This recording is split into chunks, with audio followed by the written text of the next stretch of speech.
Hello, and welcome to the next tutorial for the ultimate turn-based battle system for Unity. In this video, we are going to take a look at the Equipment Types tab inside the Custom Ultimate Turn-Based Battle System window. The Equipment Types tab is used to define the equipment slot types that exist in your project. Before you create equipment items like weapons, shields, armor, rings, helmets, or accessories, you first need to define which equipment types your battle system should support. For example, a simple RPG setup could use 3 equipment types: weapon, shield, armor. A more advanced setup could include more types, such as helmet, boots, ring, amulet, gloves, or accessory. The Equipment Types tab is where you create and manage this list. For this tutorial, we will stay on the Equipment Types tab. The Equipment Types tab edits the equipment type data asset. This asset stores the global list of equipment types available in your project.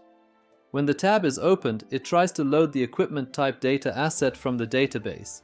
If the asset does not exist yet, it creates one automatically. This means you do not need to manually create the equipment type data asset yourself. The editor will make sure the shared equipment type database exists. Now let's look at the main list. The tab shows an equipment types list. Each entry in this list represents one equipment type. For example, one entry could be called weapon, another entry could be called shield, another entry could be called armor. You can edit the name of each equipment type directly inside the text field. This makes it very easy to rename a slot if your project uses different terminology. For example, instead of shield, you could call it offhand. Instead of armor, you could call it body. Instead of accessory, you could call it relic. The names you enter here are important because they are used by other equipment systems. When you create equipment later, each equipment item will have an equipment type. For example, a sword could have the type weapon, a shield could have the type shield, a chestplate could have the type armor. The hero equipment system then uses these types to decide which items can be placed into which equipment slots. This means that the equipment type names should be consistent. If an equipment item is marked as weapon, then the equipment slot also needs to use the same type name. Otherwise, the system may reject the item as an invalid equipment type for that slot. To add a new equipment type, click the Add Equipment Type button. This adds a new empty entry to the list. You can then type in the name of the new equipment type. For example, you could add accessory, or helmet, or boots, or ring. This allows you to expand the equipment system depending on the needs of your game. If you want a very simple system, you can keep only a few equipment types. If you want a deeper RPG equipment system, you can add more equipment types. To remove an equipment type, click the Delete button next to that entry. This removes the equipment type from the list. Be careful when deleting equipment types. If you already created equipment items that use this type, those items may no longer match a valid equipment slot.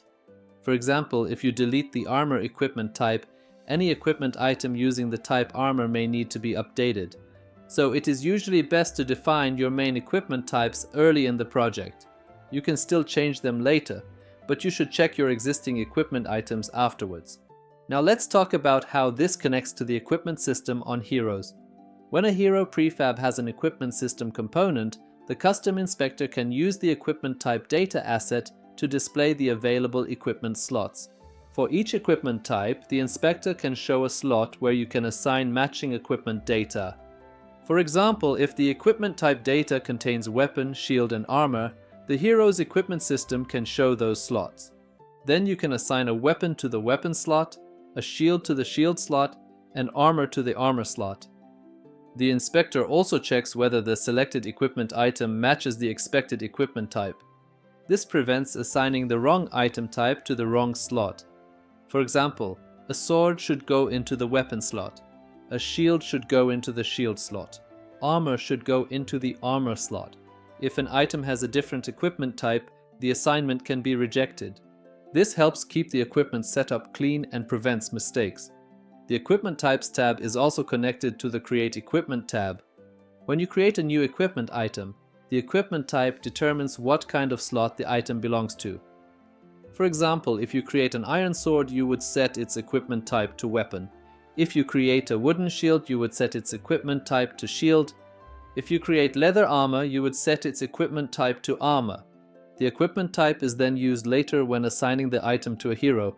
In the next tutorial, we will look at the Create Equipment tab and create actual equipment items that can give stat bonuses to heroes. Thank you for watching. If this video helped you, please leave a like and subscribe to the channel for more tutorials and updates about the ultimate turn-based battle system.